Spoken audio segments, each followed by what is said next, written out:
নমস্কাৰ বন্ধু-বান্ধৱীসকল, পুনৰ মোৰ চেনেলৰ আন এটা নতুন ৰেচিপিলৈ স্বাগতম জনালোঁ। আজিৰ ৰেচিপিটোৰ বাবে লৈছোঁ এয়া তিল, বগা তিল এমুঠি দি গেছটো জ্বলাই তাৱাখনত 1-1.5 মিনিট সময়ৰ কাৰণে ভাজি ল'লোঁ। এয়া মোৰ ভজা হৈ গ'ল। গেছটো অফ কৰি অলপ সময় ঠাণ্ডা হ'বৰ বাবে এনেকৈ লৰাই আছোঁ।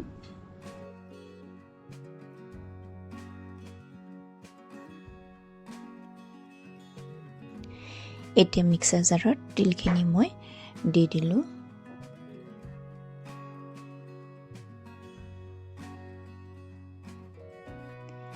ইয়াতে দিছোঁ মই জোখমতে নিমখ, আদা, নহৰু আৰু এটা জলকীয়া।